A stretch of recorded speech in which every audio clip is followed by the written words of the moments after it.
अस्सलाम वालेकुम। मैं हूं फैसल तारड़। आज यकम जून बरोज पीर ईद के बाद पहला हफ्ता है। बहुत बड़ी खबरें आ रही हैं।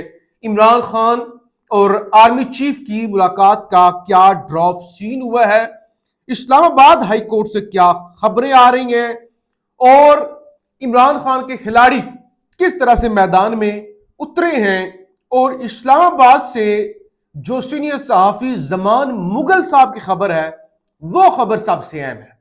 और वो मौजूदा जो मंजरनामा है, मौजूदा जो रजीम है, उसका किस तरह से बोरिया बिस्तर ठप होने वाला है, उस हवाले से मुगल साहब की जो खबर है वो बड़ी खबर है जो इस वीलॉग के अंदर आपके सामने रखनी है। आपसे गुजारिश है इस चैनल को जरूर सब्सक्राइब करें और फीडबैक जरूर दिया करें। सबसे पहले जी, पिछले कुछ हफ्तों से खबर चल रही थी कि जी मुमकिन तौर पे साबिक आर्मी चीफ अशफाक परवेज कियानी साहब की अडियाला में खान से मुलाकात करवाई गई है और ये मुलाकात बड़ी मुस्बत रही है। अब अलीमा खान का इस पर रिबटल आया है, तरदीद आई है। उनकी जानब से ये कहा गया कि एक तो मैं खुद तरदीद कर रही हूं, दूसरी मेरी बैरिस्टर गौहर साहब से भी बात हुई है जो कि पार्टी के मौजूदा कायम मकाम चेयरमैन भी हैं और एस्टैब्लिशमेंट के साथ उनके राब्ते भी होते हैं। तो उन्होंने बताया कि किसी किस्म की कोई भी अडियाला के अंदर किसी भी आर्मी चीफ के साथ मुलाकात नहीं हुई। ये सिर्फ तवज्जो हटाना चाहते हैं जो 6 महीनों से इन्होंने खान को आइसोलेशन में रखा हुआ है। खान के पास कपड़े नहीं पहुंचने दिए जाते, मुलाकात नहीं करवाई जाती, कोई भी किताब जो है वो खान के पास जो है वो पढ़ने के लिए नहीं दी जाती, टेलीविजन नहीं है और इलाज भी नहीं करवाया जा रहा। और अदालती हुक्म के मुताबिक इमरान खान को हफ्ते में 18 लोगों से मुलाकात की इजाजत है, यानी मंगल वाले दिन 6 फैमिली मेंबर और 6 जो है वो वुकला, और इसी तरह जुमेरात वाले दिन 6 पार्टी रहनुमा, और किसी की भी मुलाकात नहीं करवाई जाती। तो उन्होंने कहा मैं इसकी तरदीद करती हूं, किसी किस्म की किसी भी आर्मी चीफ के साथ कोई मुलाकात नहीं हुई। नंबर 1 तो ये हो गया। नंबर 2 खबर, स्कर्दू गिलगित बल्तिस्तान इंतखाब है वहां पे 7 जून को, और जाहिर है एक हफ्ता भी नहीं अब बाकी रह गया, और वहां पे भी खतरा ये है कहीं 8 फरवरी वाला काम ना हो जाए और पीटीआई को वहां पे कैंपेन भी नहीं करने दी जा रही।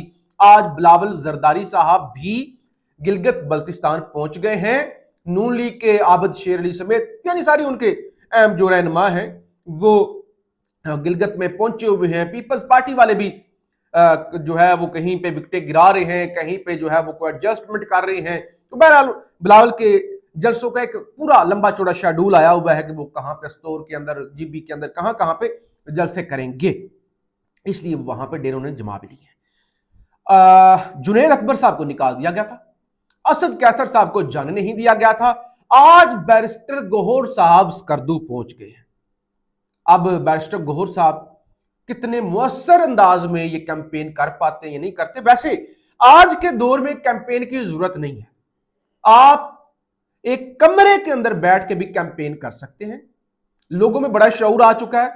जो इंटरनेट, जो सहूलियात मीन के जो इंफॉर्मेशन आप कह लें इस्लामाबाद में है, 5 मिनट में वो इंफॉर्मेशन केटू के पहाड़ों तक भी पहुंच जाती है।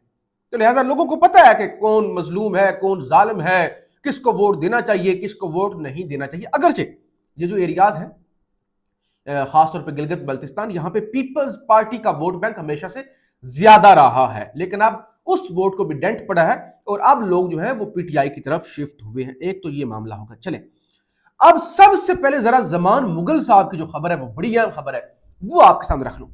जमान मुगल साहब पाकिस्तान के सीनियर सहाफी हैं और बड़ा उनका तजर्बा है। मुख्तलिफ अखबारात के अंदर वो पिछली कई दहाइयों से काम कर रहे हैं।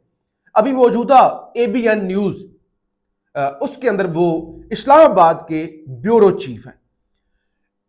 जमान मुगल साहब कोई ऐसे सहाफी नहीं है कि हवा के अंदर छोड़ देना। कुछ लोगों को आदत होती है ना कि ऐसे ही खबरें हवा के अंदर छोड़ दी, हर रोज नया दावा कर दिया। तो जमान मुगल साहब एक मुस्तनद, सीनियर और संजीदा सहाफी हैं। मेरे जाती तौर पे बड़े अच्छे बड़े भाई भी हैं, मोहसिन भी हैं।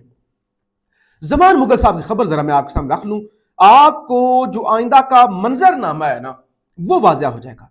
मुगल साहब ये दावा करते हैं कि नून लीग और पीपल्स पार्टी के इक्तदार की इनिंग के का खात्मा होने जा रहा है, यानी वो खात्मे के करीब है ना।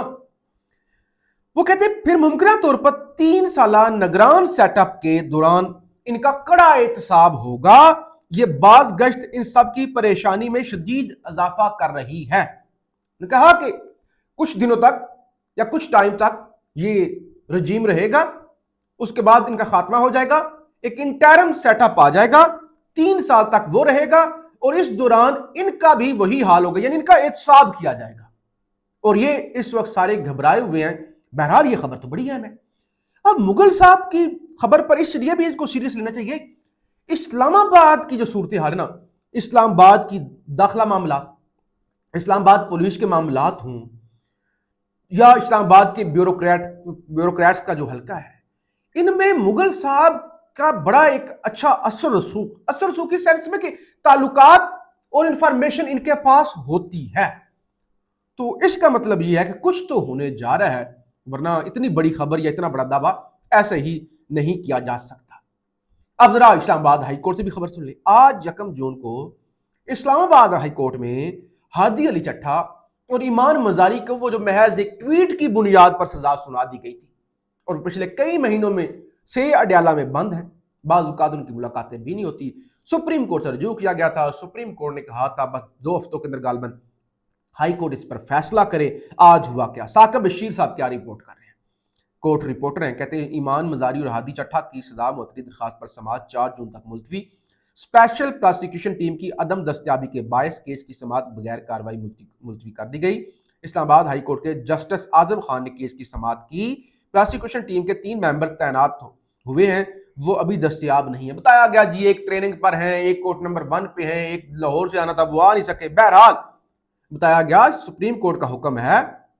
सुप्रीम कोर्ट के हुक्म पर जो है वो वकील फैसल सदीकी साहब भी थे, फिर रियासत अली आजाद साहब भी थे। उनका ये टाइम गुजर रहा है और बहरहाल जस्टिस आजम खान ने अब ये केस मुलतवी करके 4 जून को मुकर्रर कर दिया, डेट नई दे दी है। तो अब देखना ये होगा कि क्या 4 जून को इस पर जो है वो ईमान मजारी, हादी अली चट्टा को जो है वो रिलीफ मिल सकता है या नहीं मिल सकता। फिर ईरान से भी बड़ी अजीबोगरीब खबरें आ रही हैं कि एक बरतानवी मीडिया ने दावा किया है कि मसूद पज़ेश्कियान साहब जो ईरानी सदर हैं उन्होंने अपना इस्तीफ़ा जो है वो दे दिया है मुज्तबा खामनाई साहब को। बहरहाल अभी तक इसकी कोई तस्दीक तो नहीं हो सकी, लेकिन आलमी मीडिया इस पर खबरें लगा रहा है। फिर रात को जो खैबर पख्तूनख्वा के अंदर सुहेल अफरीदी का वो पार्लिमानी इजलास हुआ था, उसके अंदर भी इतलात हैं। कोई कुछ लोग दावा कर रहे हैं कि 52 मेंबरान ने शिरकत की थी, कुछ दावा कर रहे नहीं 60 के करीब लोग थे। और अभी भी एक बड़ा चंक है, अगरचे वो हुकूमत के खिलाफ जो अदम एतमाद वाला मामला होता है वो तो नंबर उन्होंने पूरे कर लिए हैं सुहेल अफरीदी साहब ने, लेकिन कोई 25 से 30 का नंबर है जो अभी भी एक फॉरवर्ड ब्लॉक आप कह लें या जो भी कह लें, सुहेल अफरीदी से इख्तलाफ रख रहा है। और वो कहते हैं कि हमारा बड़ा मौक़िफ़ वाज़िह है, हमने इमरान खान के नाम पे वोट लिया हुआ है, हम पीटीआई के वोट से, इमरान खान के वोट से गद्दारी नहीं करेंगे। लेकिन सुहेल अफरीदी की पॉलिसियों से हमें इख्तलाफ है, हम उससे खुश नहीं हैं और हमारा हक है कि हम इख्तलाफ कर सकते हैं। हम किसी साजिश का हिस्सा नहीं बनेंगे, लेकिन हम इस तरह से जो सुहेल अफरीदी साहब कर रहे हैं, ना हुकूमत चला पा रहे हैं, मनमाने लोगों को वजारतें दे रहे हैं और ना खान की रिहाई के लिए कोई लाहे अमल बना पा रहे हैं, तो हम सुहेल अफरीदी के खिलाफ साथ खड़े नहीं हो सकते। गंडापुर ने बड़ा वाज़ा कहा था कि तुम उसकी कहते हो, तुम नाम क्यों नहीं लेते, तुम हमें क्यों गद्दारी के फतवे जो है वो बांटते हो, तुमने जो अपने वादे किए सूबे के हवाले से हुकूमत तुमसे चलाई नहीं जाती। तो बहरहाल इख्तलाफात जो हैं वो मौजूद है। बहरहाल इन तमाम मामलात पर हम आपको रिपोर्ट करते रहेंगे। ईरान की जानब से ईरान पर हमला हुआ, खैर ईरान की जो है वो नेवी पर, और अब ईरान की जानब से अमेरिकन बेसिस पर भी हमले किए जा रहे हैं। एक तरफ तो मुज़ाकरात और वो सारा जो अमेरिका कह रहा था हमने ब्लॉकेज हटा लिया, दूसरी तरफ अभी भी हमलों का सिलसिला जारी है। फीडबैक जरूर दीजिएगा। पाकिस्तान जिंदाबाद।